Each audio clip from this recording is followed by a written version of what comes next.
शाबात बारी आपण देवाची स्तुती करूया आणि स्तुती करण्या अगोदर आपण वचन ऐकू. हे सेनाधीश परमेश्वरा, तुझे निवास स्थाने किती रम्य आहेत. आपण प्रार्थना करू. स्वर्गीय पिता, तुझ्या थोर पवित्र नावाला धन्यवाद देते, तुझी स्तुती करते. आजचा हा पवित्र वार तू आमच्या सर्वांसाठी तू आशीर्वादाचा होते. जे काही आम्ही गीत म्हणून ते म्हणण्यासाठी तू सहाय्यता कर. हा शाबात वार आम्ही तुझ्या स्तुतीने बाबा आम्ही सुरुवात करावा आणि प्रिय प्रभू येशू ख्रिस्ता, ह्या तुझ्या पवित्र वारी तू आम्हाला आशीर्वाद देण्यासाठीचे वचन आमचे सेवक आणणार आणि बाबा ते ऐकण्यासाठी तू आम्हाला चांगलं मन तू दे.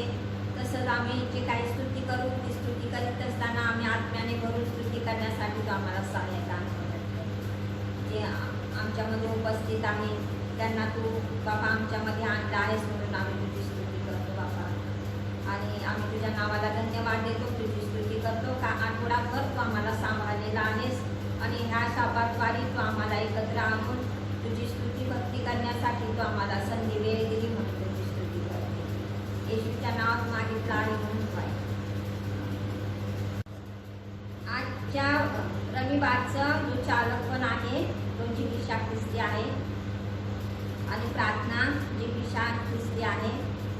गीत तरुसंग म्हणणार, स्तोत्र 53 वाचलं जाणार, प्रेषितांचा मतांगीकार बोलला जाणार, मध्यस्थीची प्रार्थना पास्टर आकाश पाडवी करणार, संदेश देखील पास्टर आकाश पाडवी देणार. प्रभूने शिकवलेली प्रार्थना. आखिरी न सिंगापुर का जाने वाला है, तेरा मेरा सबका यीशु आने वाला है. आखिरी न सिंगापुर का जाने वाला है, तेरा मेरा सबका यीशु आने वाला है. तू कहाँ होगा, तू कहाँ होगा.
यासाठी देवाने स्वर्गातून मानवाकडे अवलोकन केले.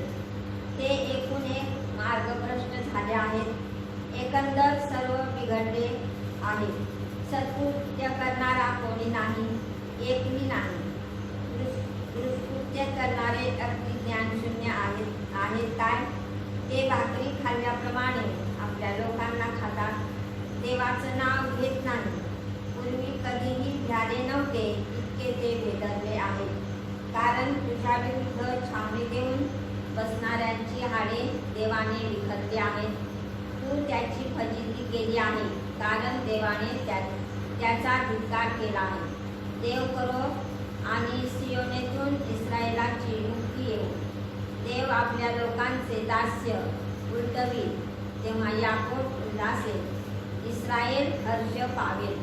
देवाच्या वचनावर देव आशीर्वाद. सर्वसमर्थ देव जो पिता, आकाश व पृथ्वी यांचा उत्पन्न करणारा, याचवर मी विश्वास ठेवतो. आणि त्याचा एकुलता एक पुत्र, येशू ख्रिस्त आमचा प्रभू, जो पवित्र आत्म्याच्या योगाने दूत झाला, कुमारी मरियमच्या उदरी जन्मास झाला, पंत पिलाताच्या वेळेस ज्याने दुःख भोगली, ज्याला वधस्तंभावर केली, जो मरण पावला व झाला पुरिली, जो मृत्यू लोकात उतरला, तिसऱ्या दिवशी मेलेल्यातून पुन्हा उठला, स्वर्गात चढला आणि सर्वसमर्थ देव जो पिता त्याच्या उजवीकडे बसला आहे, तेथून जिवंतांचा व मेलेल्यांचा न्याय करावयास तो येणार आहे. त्यावर मी विश्वास ठेवतो. पवित्र आत्मा, पवित्र सार्वत्रिक मंडळी, पवित्र जनांचा सहभागीपणा, पापाची क्षमा, देहाचे पुनरुत्थान आणि सार्वकालिक जीवन, याविषयी मी विश्वास ठेवतो. यावेळेस आपण मध्यस्थीच्या प्रार्थनेमध्ये जाणार आहोत. परमेश्वराची कृपादृष्टी आपल्यावर झाली आहे. परमेश्वराने आपल्याला सहाय्य केलेलं आहे. परमेश्वराने आपल्याला आशीर्वाद दिलेला आहे. परमेश्वराने आपल्याला आरोग्य दिलेलं आहे. त्याच प्रकारे आपण परमेश्वराच्या मंदिरामध्ये आलेलं दान आहे, त्यात सुद्धा आशीर्वाद मागणार आहोत. परमेश्वर आपल्याला कृपादृष्टी करो तर आपल्या दैनंदिन गरजा सतत पूर्ण राहावं. त्यावेळेस आपण प्रार्थना करणार आहोत. प्रार्थना करू. प्रिय प्रभू, आम्ही तुझ्या मनापासून आभार मानतो. प्रभू, तुझी इच्छा आहे की तुझ्या भंडारामध्ये धान्य असावं. प्रभू परमेश्वर पिता, तू तुझ्या इस्रायल राष्ट्राला सांगितल्याप्रमाणे त्यांनी सर्व काही केलं आणि त्यांनी उत्तमात्र उत्तम तुझ्याकडे आणलेलं होतं. प्रभू, तसंच आम्ही सुद्धा तुझ्या चरणी आणलेलं आहे. या दाण्यावर तू आशीर्वाद दे. प्रभू, ही मंडळी तुझी आहे. या मंडळीतला प्रत्येक सभासद तुझा आहे. प्रत्येकाच्या शेतीवाडीवर, मेहनत मजुरीवर, कामधंद्यावर, नोकरीवर तू आशीर्वाद दिलेला आहेस. आज या वर्षी उत्तमातला उत्तम पाऊस तू आम्हाला दिलेला आहे. म्हणून तुझे आभार मानतो आहे. आणि आमच्या कबाळ कष्टातून आलेला आहे दान दशमशक्ती आम्ही तुझ्या भांडामध्ये टाकलेलं आहे. यावर तू आशीर्वाद दे. याद्वारे तुझी महिमा, तुझी गौरव होती. त्याच प्रकारे मी प्रार्थना करते परमेश्वर पिता,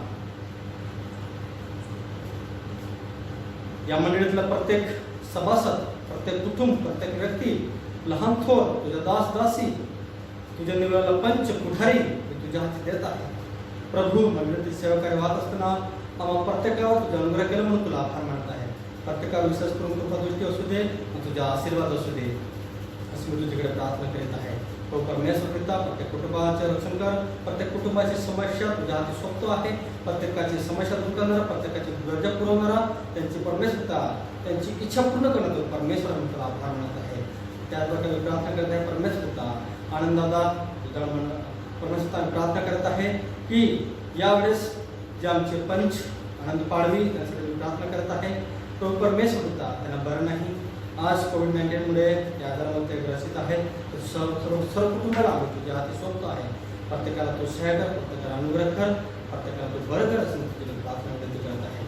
देवपा, आज या पवित्र भक्तीमध्ये तुझा सहयोग तुझा आहे, तुझ्या आत्मा मध्ये वस्ती करत आहे.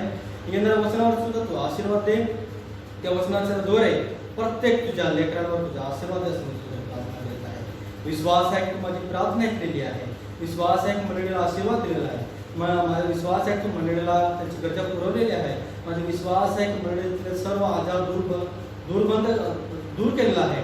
माझा विश्वास आहे आलेल्या त्यांना तुझा आशीर्वाद आहे प्रभू. ज्या आशीर्वादाने तू आम्हाला घेऊन आला आहेस त्या आशीर्वादाने आम्ही घरी जात असताना प्रभू आमचे मनगत, आमचे विचार, आमचे सर्व चिंता आम्ही तुझ्याकडे सोडतो आहे. आमचा विश्वास आहे की तू आमच्या काळजी घेणारा परमेश्वर आहे. तू आकाश कपाट उघडून आशीर्वाद देणारा परमेश्वर आहे. याचा अर्थ असा आहे की प्रभू तू आम्हाला स्वर्गातून आशीर्वाद देतो, आम्हाला लागणारा पाऊस तू आम्हाला देतोस, आम्हाला लागणारे बल, शक्ती, मेहनत मजुरी करण्यासाठी लागणारी शक्ती तू पुरवतोस. तुला आभार मानत आहे प्रभू. या सर्व गोष्टी तू आम्हाला उन्हा पडू दिल्या आहेस म्हणून मी तुझ्या नावाला आभार मानत आहे. विश्वास आहे की तुमची प्रार्थना ऐकलेली आहे. प्रार्थना प्रभू येशू ख्रिस्ताच्या गोळ्यापर्यंत घेऊन जाईल. आहेत तर मी आपल्या सर्वांना सांगू इच्छितो, बुधवार व शुक्रवारचा संदेश आपल्यापर्यंत ऑडिओच्या द्वारे व्हॉट्सअप ग्रुपला पाठवला जात आहे. तर आपण नक्कीच ऐका. रविवारची भक्ती व्हिडिओच्या द्वारे आपल्यापर्यंत पाठवण्यात येत आहे. ते सुद्धा आपण नक्कीच बघा आणि परमेश्वराचा आशीर्वाद त्या भक्तीच्या द्वारे घ्यावा. त्याच प्रकारे मी विनंती करू इच्छितो, जर कोणी आपल्यामध्ये बिमार आहे, काही समस्या आहे, तर आपण मला नक्कीच फोन करावं, जेणेकरून मी तुमच्यासाठी प्रार्थनेमध्ये आठवण करावे. आपण सतत मंडळीसाठी, एकमेकांसाठी आपण सतत प्रार्थना करीत आहोत, कारण की आपण विश्वासणारे आहोत, देवाचे लोक आहोत. म्हणून आपण एकमेकांचे स्मरण करून आपण देवाच्या हाती एकमेकांना सोपित असतो, जेणेकरून परमेश्वराने आपल्या सर्वांना सुखी निरोगी ठेवा.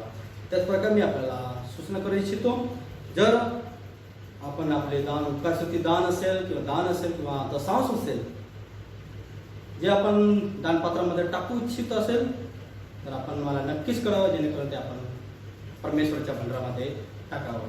त्याचप्रकारे शेवटची सूचना आहे, ते आपल्याला सर्व देऊ इच्छितो.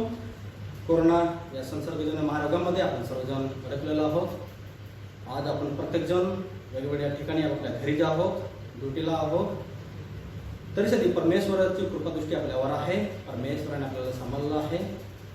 जे डॉक्टर्स, नर्सेस आहेत त्यांना परमेश्वर सहाय्य करत आहे, त्यांची मदत करत आहे, त्यांना परमेश्वर सांभाळत आहे. देव त्यांची सेवा सुद्धा आशीर्वाद देवो. तसंच प्रत्येकाची उपजीविका सुद्धा थांबलेली आहे, कामधंदा थांबलेला आहे. त्यासाठी सुद्धा आपण प्रार्थना करू, जेणेकरून परमेश्वर त्याच्या लोकांचं, या देशातल्या लोकांचं तो पुरवठा करावा म्हणून आपण सुद्धा प्रार्थना करू. आपण एकमेकांसाठी नित्य प्रार्थनेमध्ये आठवण ठेवा, जेणेकरून आपण विश्वासामध्ये एकमेकांना प्रभूमध्ये उंच करूया, परमेश्वराच्या नावाचं त्याद्वारे गौरव करूया. माझा विश्वास आहे की आपल्यापर्यंत ही सूचना आलेली आहे आणि त्याचा आपण लाभ घेत आहात. परमेश्वर आपल्या सर्वांना या सूचनाच्या द्वारे सुद्धा आशीर्वाद देव. आजच्या पवित्र वचनाकडे जाणार आहोत. परमेश्वर आपल्याला आजच्या पवित्र सप्ताह दिवशी त्याच्या वचनाच्या द्वारे आशीर्वाद देणार आहे. परमेश्वराचे आभार मानूया व परमेश्वराच्या नावाचे जय करूया, जयकार करूया, कारण की त्याने आपल्या सर्वांना सुखरूप ठेवलेला आहे व परमेश्वराच्या सानिध्यामध्ये त्याने पुण्याकडे आपल्याला आणला आहे.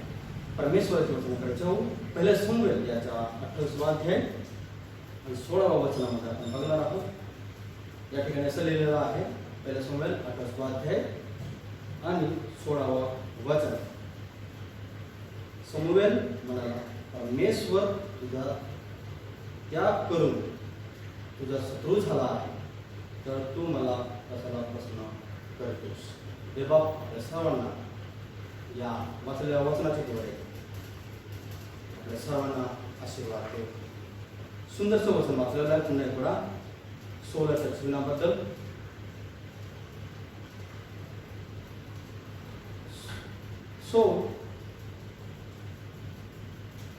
समूएला संगती बोलत आहे. तो कोणत्या गोष्टीबद्दल त्याच्याबरोबर वर्णन करीत आहे ते आपण बघणार आहोत. या ठिकाणी समूएलाचा आत्मा त्याच्याशी बोलत आहे, कारण की समूएल मृत्यू पावला होता आणि सोला बरोबर परमेश्वर बोलत नव्हता, परमेश्वर उत्तर देत नव्हता. संदेशाच्या द्वारे सुद्धा परमेश्वराने दिलं नाही, उत्तर दिलं नाही. तुम्ही याच्या द्वारे सुद्धा परमेश्वर त्याच्याशी बोलला नाही. या सर्व गोष्टी बघत असताना त्या शेवटी त्याने ज्या भूतविद्या करणाऱ्या स्त्रिया किंवा पुरुष असतील त्या सर्वांना त्या देशातून त्याने घालवून दिलं होतं. त्यांच्याकडे तो पूर्ण वेशभूषा बदलून, त्याचे कपडे सगळे बदलून तो एका अशा स्त्रीकडे गेला आहे, जी स्त्री भूतविद्या करणारी अशी स्त्री होती. त्यावेळेस त्या स्त्रीला त्याने सांगितलं, त्याने तिला नाव सांगितलं. त्या नावाप्रमाणे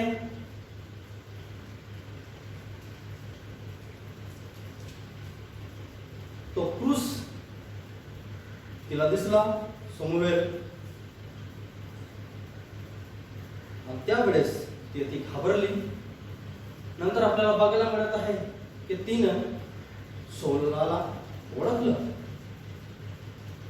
पण त्यावेळेस त्याने परमेश्वराची शपथ वाहिली, तुला काही होणार नाही. यावेळेस आपण परमेश्वरा वचनामध्ये बघत असताना जेव्हा समूएलाचा आत्मा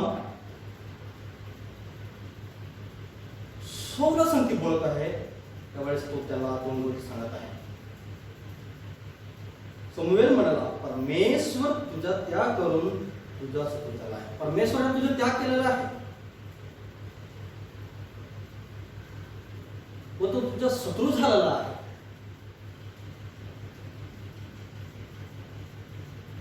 तर तू मला कशाला प्रश्न करतोस?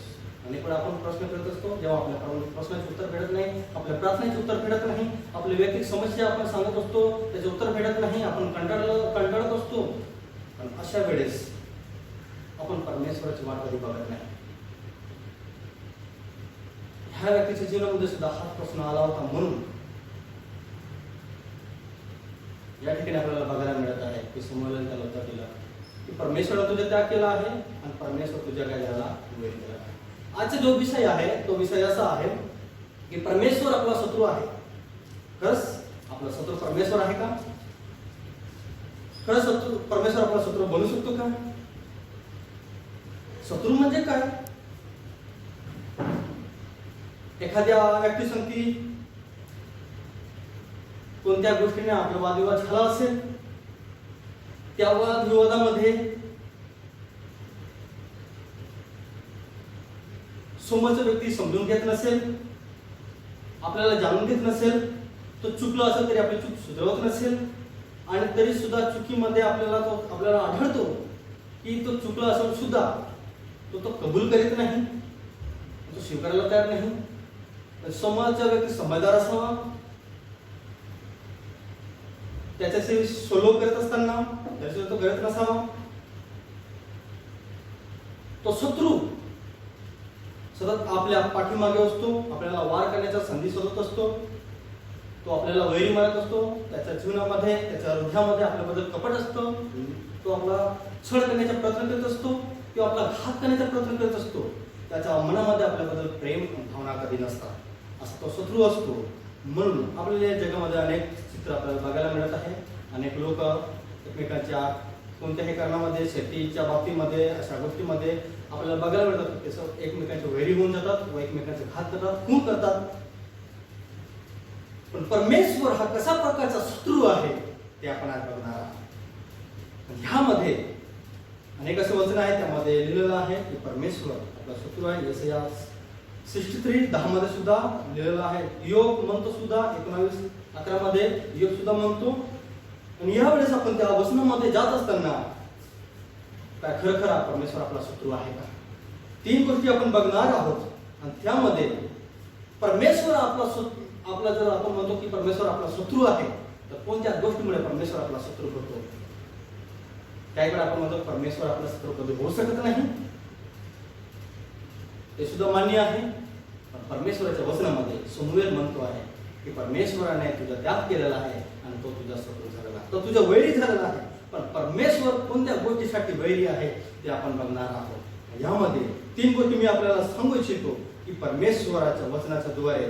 पहिली गोष्ट आहे की जेव्हा आपण परमेश्वराची आज्ञा भंग करतो तेव्हा परमेश्वर आपले वैरी होतो. जेव्हा आपण परमेश्वराची आज्ञा भंग करतो तेव्हा परमेश्वर आपला वैरी होतो. जेव्हा आपण परमेश्वराचे नाव व्यर्थ घेतो तेव्हा परमेश्वर आपला वैरी होतो. आणि जेव्हा तिसरी गोष्ट आहे की जेव्हा परमेश्वराविरुद्ध आपण पाप करतो तेव्हा परमेश्वर आपला काय होतो वैरी होतो. या 3 गोष्टी आपण बघणार आहोत. पहिली गोष्टीमध्ये आपण जाणार आहोत की ती ही आहे की परमेश्वराविरुद्ध किंवा परमेश्वराची आज्ञा भंग करणे, त्यावेळेस परमेश्वर आपला काय होतो वैरी होतो. पहिल्या सोमवेळच्या 16 वचनामध्ये लिहिलेलं आहे की सौल राजा परमेश्वराच्या वैरी यासाठी झाला कारण की तो परमेश्वराची आज्ञा पाळत नव्हता, परमेश्वराच्या इच्छेप्रमाणे चालत नव्हता, परमेश्वराच्या आज्ञा नियम विधी त्याच्या चिन्हामध्ये असून सुद्धा ते पाळत नव्हता आणि त्याप्रमाणे तो वागत नव्हता. म्हणून परमेश्वर त्याच्या वचनाचं जर तुला सांगतो आहे, स्पष्ट करून देतो आहे, मी तुझा त्याग केलेला आहे आणि मी तुझा शत्रू झालेला आहे. पहिल्या सोमवेळचा 15वा अध्याय आणि 10वा वचनामध्ये असं लिहिलेलं आहे की मी वाचतो. मग समुवेलास परमेश्वराचे वचन प्राप्त झाले की मी सौलास राजा केले याचा मला पस्तावा होत आहे, कारण मला अनुसरण्याचे सोडून देऊन त्याने माझ्या आज्ञा पाळल्या नाही. यावरून समुवेलास संताप आला, तो रात्रभर परमेश्वराचा धावा करीत राहिला.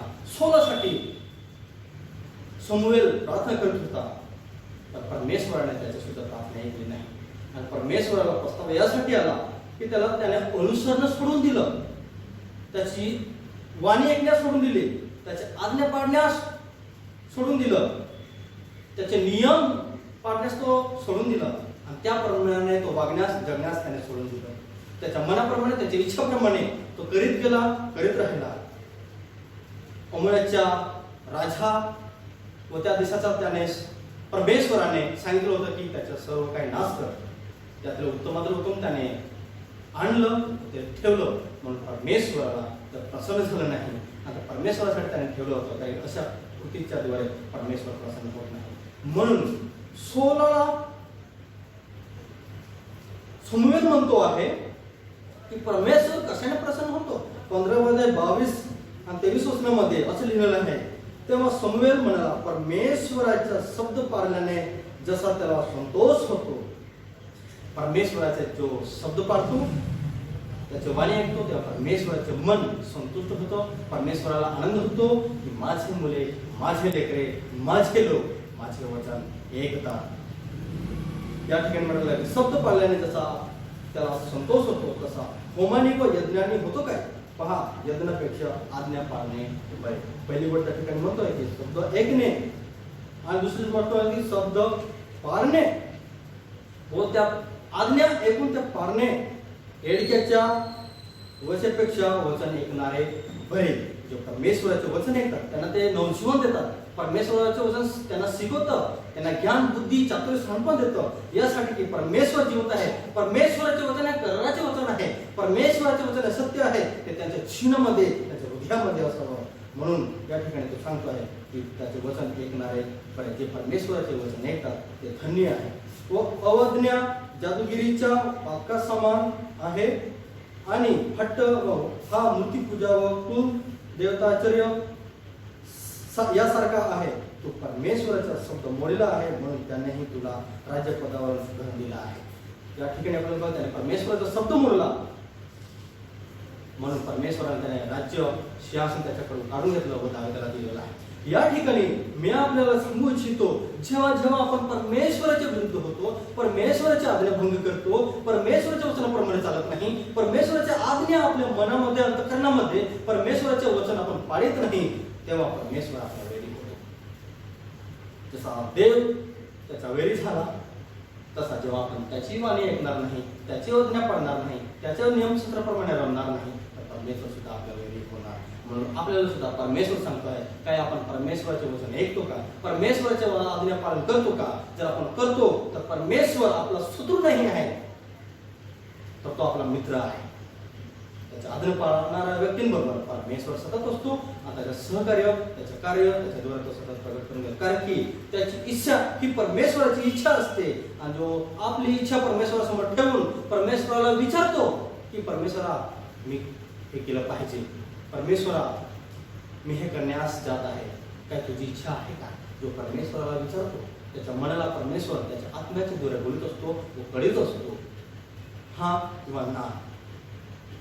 यावेळेस आपल्याला बघा, सौलाला परमेश्वराने उत्तर दिलं नाही, संदेशाच्या द्वारे सुद्धा परमेश्वराने त्याला उत्तर दिलं नाही, परमेश्वर त्याच्याबरोबर संवाद करण्यात थांबवून दिला. परमेश्वरासाठी जो नातं होतं, जे चांगलं नातं होतं, ते त्याने स्वतः तोडून दिलं. यावेळेस तुला बघा, जर आपण परमेश्वराची वाणी ऐकणार नाही, परमेश्वर आपल्यासाठी बोलणं थांबवून देणार.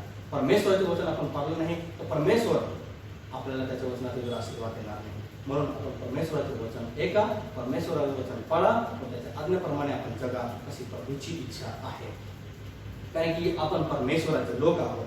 या ठिकाणी दुसरं आपण बघणार आहोत की परमेश्वर आपला शत्रू केव्हा होतो, जेव्हा आपण परमेश्वराचे नाव काय करतो, व्यार्थ घेत असतो. आपल्याला 10 आज्ञा ठाऊक आहे आणि त्या 10 आज्ञेमध्ये तिसरी आज्ञा फार महत्वाची आहे. त्यामध्ये परमेश्वराचे वचनाप्रमाणे परमेश्वराने स्वतः त्याच्या लोकांना पाठवून दिलं की तो देव आहे आणि त्याचे वचन हे सत्य आहे आणि त्या वचनावर जो ऐकतो तो त्याच्यामध्ये स्थिर होतो, मजबूत होतो, दृढ होतो. त्यामध्ये परमेश्वराच्या 10 आज्ञामध्ये आपण बघतो परमेश्वराने त्यांना चेतावणी दिली, सांगितलं की माझ्याकडे तुला वेगळे देव नसावे, आपल्यासाठी कोरी मूर्ती करू नको. तिसरी आज्ञेमध्ये सुंदरसे वर्णन परमेश्वराने स्वतः सांगितलं की तुझा देव परमेश्वर याचे नाव व्यर्थ घेऊ नको, कारण जो परमेश्वराचे नाव व्यर्थ घेईल त्याचा तो गैर करणार नाही. म्हणून यहुदीला परमेश्वराचे नाव त्याच्या कामाच्याद्वारे परमेश्वर पवित्र आहे, महान आहे, अद्भुत आहे. हा परमेश्वर हा कोण आहे? याहवे परमेश्वर आहे. ज्या परमेश्वराने इस्रायल राष्ट्राला मिस्र देशातून काढला, 39 वर्ष त्या रानामध्ये भटकत असताना, प्रवास करत असताना परमेश्वराने त्याला कोणत्याही प्रकारची इजा होत नाही. परमेश्वराने त्याचे संभाळ केलं. तो परमेश्वर आहे जो परमेश्वर त्यांच्याबरोबर दैनंदिन बोलत होता. अग्नीच्या स्तंभाद्वारे व ढगाच्या द्वारे त्यांचे मार्गदर्शन करीत असेल. तो हा परमेश्वर आहे, सर्वशक्तिशाली, सर्वज्ञानी, सर्वव्यापी परमेश्वर आहे. तो हा परमेश्वर आहे. तो परमेश्वर त्याच्या लोकांना सांगतो आहे की माझे नाव काय करू नका, व्यर्थ घेऊ नका. या ठिकाणी अनेक वेळा अनेक लोक परमेश्वराचे नाव व्यर्थ घेतात.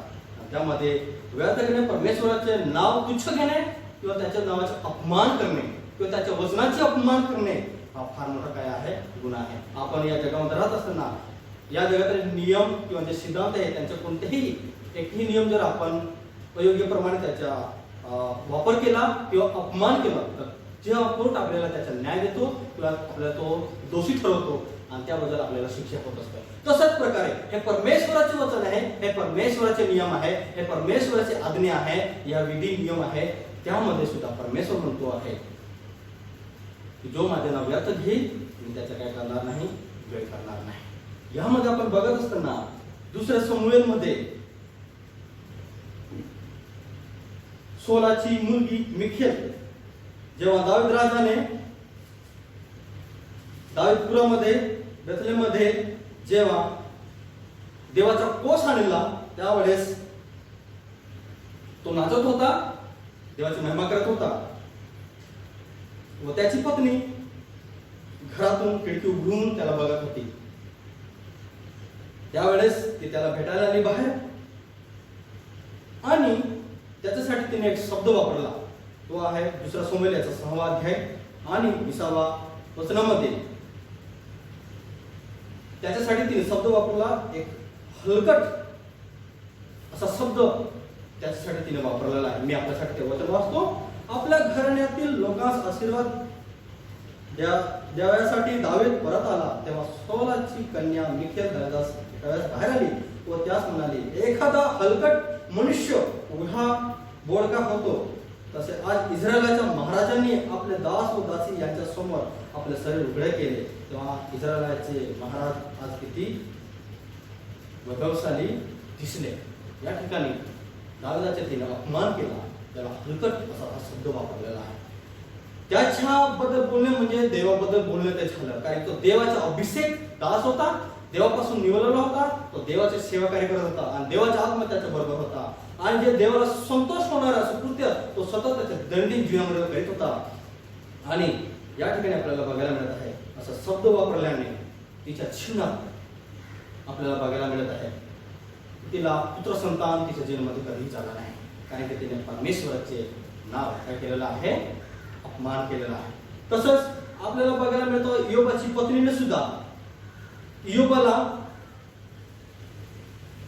शब्द वापरला, तो असा आहे ते पण आपण बघून घेणार आहोत. इयोब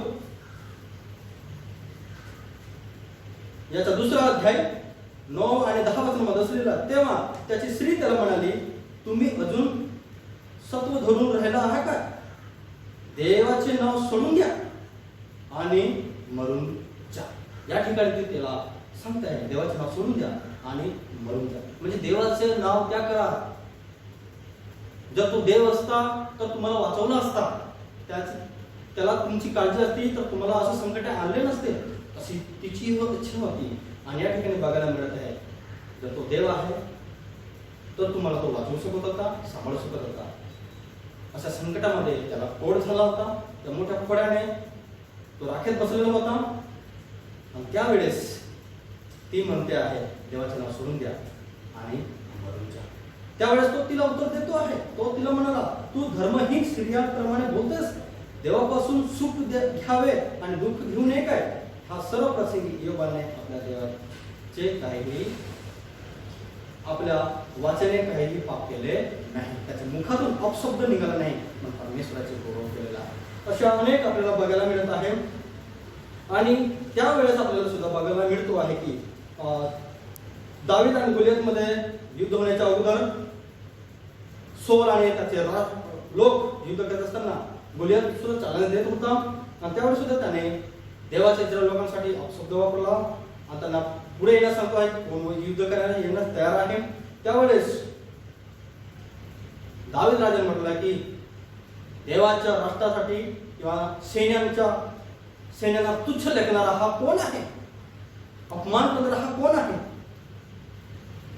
यावेळेस आपल्याला बघायला मिळतो आहे त्याने देवाच्या सैन्याला तुच्छ लेखलं म्हणून त्याचा वध झाला, तो पराजित झाला.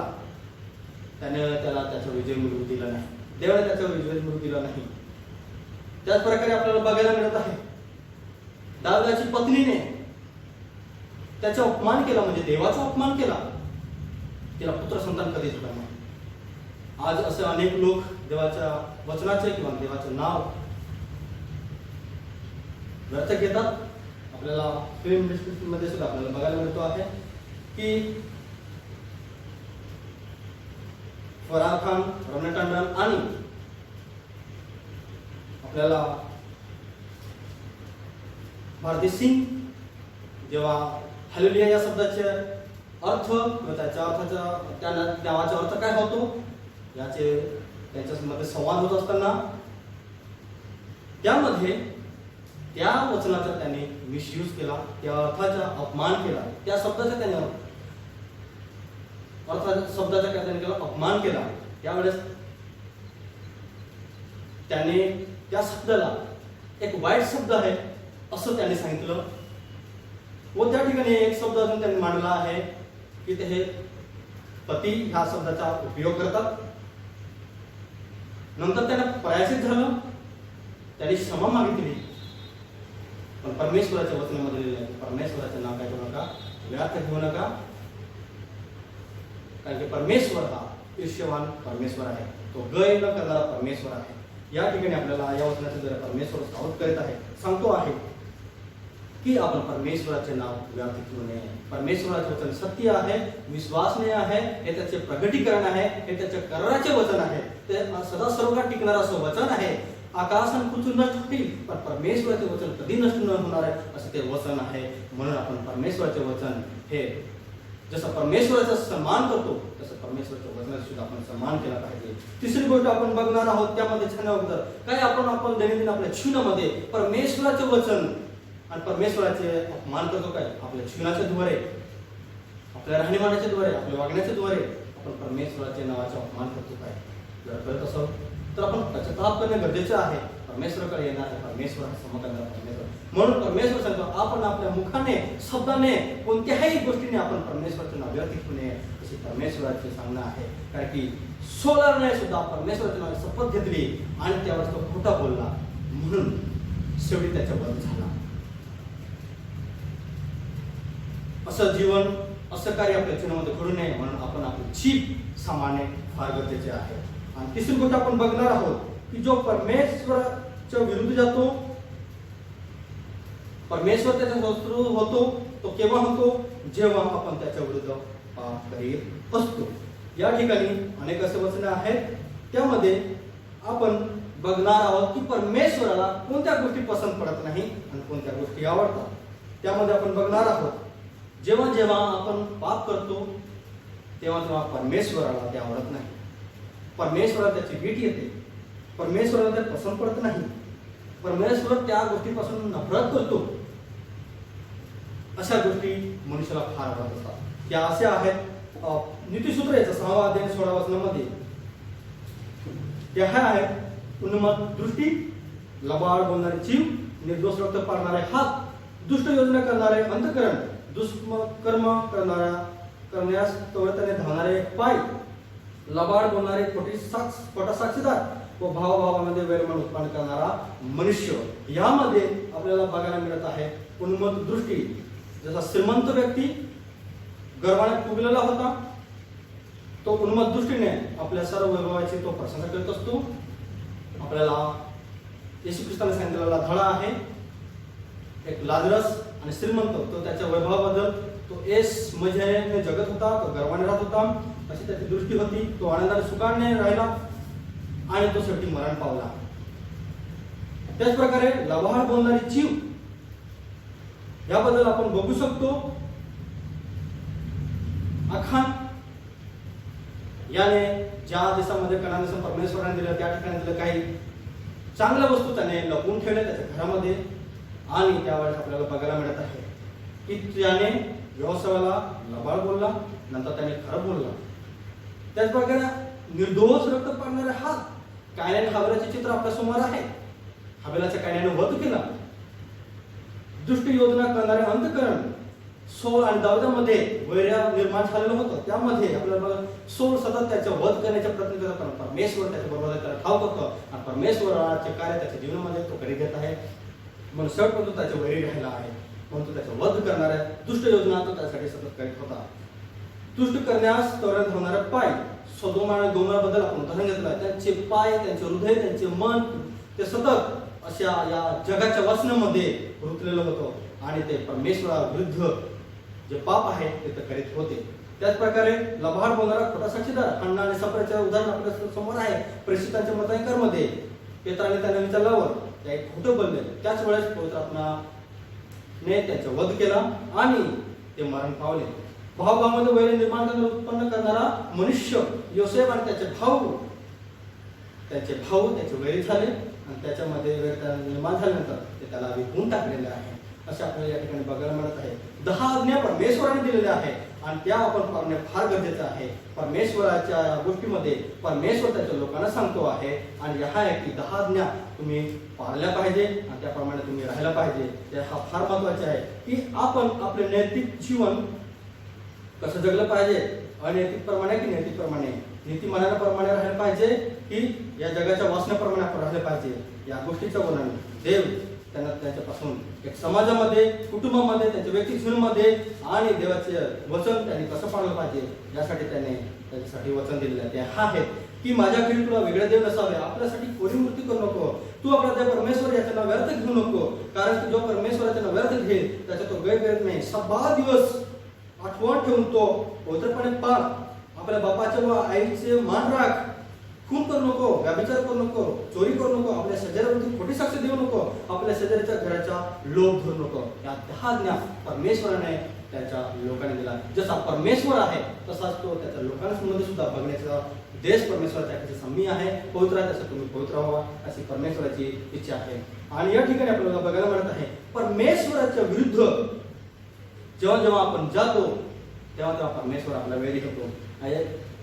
इस्रायल लोकांना परमेश्वराने अनेकदा त्यांना संदेश दिलेला आहे की तुम्ही परमेश्वराच्या संगती संबंध ठेवू नका, त्यांच्या देवदेवतेची नादी लागू नका, मूर्तिपूजा करू नका. इतकं सगळं सांगून सुद्धा या आज्ञांमधून ते त्यांचे मन, त्यांचे हृदय या जगाच्या प्रमाणे ते राहू लागले. आणि त्यामध्ये आपल्याला बघायला मिळत आहे की लोक बाल देवताच्या कनादेशातील बाल व असरच्या मूर्ती व सेवा करू लागले. आपल्या मुली त्यांना देऊ लागले आणि त्यांच्या मुली ते घेऊ लागले व ते लग्न करू लागले आणि परमेश्वराच्या दृष्टी समोर जे अयोग्य नाही ते करू लागले. म्हणून परमेश्वराचे कोप त्यांच्यावर येत असे आणि परमेश्वर अन्य लोकांच्या हातात, ते राजाच्या हातात तो सोपून देत असे आणि ते त्यांना कैद करून घेऊन जात असते. आणि जेव्हा जेव्हा ते त्यांचे धावा करत होता परमेश्वराचे तेव्हा परमेश्वर शास्त्र उभा करायचा आणि त्यांना तो सोडवत असे.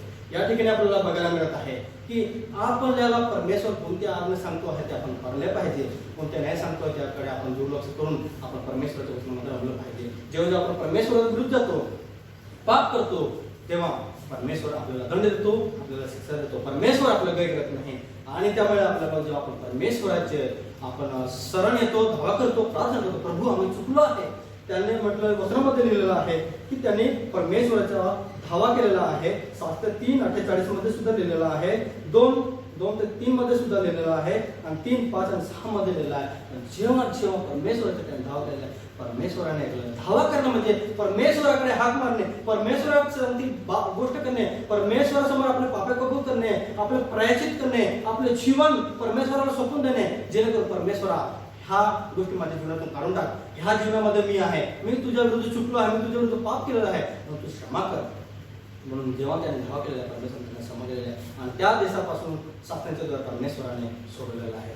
या गोष्टीच्या द्वारा आपण बघत असताना आपल्याला बघायला मिळत आहे, एक आपला वैयक्तिक शत्रू असेल, तो आपला घात करण्याचा प्रयत्न करत असेल, पण देव आपला चांगला शत्रू आहे, जो आपण जेव्हा आज्ञाभंग करतो किंवा त्याच्या नावाचा व्यर्थ घेत असतो आणि परमेश्वराविरुद्ध पाप करत असतो, तेव्हा परमेश्वराकडे जो येतो, पाप करतो, तर परमेश्वर त्याच्या पापाची क्षमा करत असतो. तो परमेश्वर त्यांच्यावर दया करतो आणि त्यांना समकालीन परमेश्वर हा कृपाळू, ममताळू, तो दयाळू परमेश्वर आहे, जो आपले अपराध परमेश्वरासमोर ठेवतो. परमेश्वर त्याच्यावर दया करतो, तो त्याचे पाप पुसून टाकतो, त्याच्या पापावर पांघरून घालतो आणि त्याच्या पापाचे स्मरण करत नाही. तसंच परमेश्वर सुद्धा आपल्यावर दया करणारा परमेश्वर आहे. जर आपण चुकलो असेल, परमेश्वराविरुद्ध आज्ञाभंग केले असेल, परमेश्वराच्या नावाचा घेतलं असेल आणि परमेश्वराचं पाप केलं असेल, तर आपण परमेश्वराच्या समोर या आणि परमेश्वराला सांगा, परमेश्वर मी चुकलो आहे, माझी क्षमा कर. परमेश्वर हा चांगला शत्रू आहे, जो आपल्यावर प्रीती करतो, दया करतो. त्या कृपेने, करुणेने तो आपल्यावर त्याची कृपा प्रगट करून तो आपले सर्व अपराध क्षमा करतो. देवबाप आपल्या सर्वांना त्याच्या वचनाच्या द्वारा आशीर्वाद द्यावा.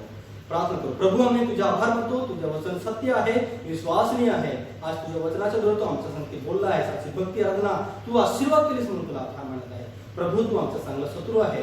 प्रभू, आम्ही तुझ्या आज्ञाभंग करणारे लोक आहोत. प्रभू, कधी कधी आमच्या मुखातून तुझे नाव व्यर्थ केलं जात असतं. प्रभू, आम्ही तुझ्या विरुद्ध पाप करत असतो, नेमकं आमच्या जीवनामध्ये चुकतो. प्रभू, आम्ही क्षमा मागतो, आमच्या अपराध क्षमा कर. प्रभू, तू आमचे मन हृदय ओळखतोस, देतोस म्हणून तुला आभार मानत आहे. प्रभू, तू आमचा चांगला शत्रू आहे, तू चांगला आमचा मित्र आहे आणि तू आमच्यावर परमेश्वरचा दया आणि तुझे प्रकाश पाडतोस म्हणून तुझा आभार मानतोय. आमचे अपराध तू क्षमा केले म्हणून तुला आभार मानत आहे. आदर सन्मान गौरव मी तुला देतो. आजची भक्ती आराधना आशीर्वाद केली तुला धन्यवाद देतो. प्रार्थना प्रभू येशू ख्रिस्ताच्या गोड आणि प्रेम केली म्हणत आहे. आमेन.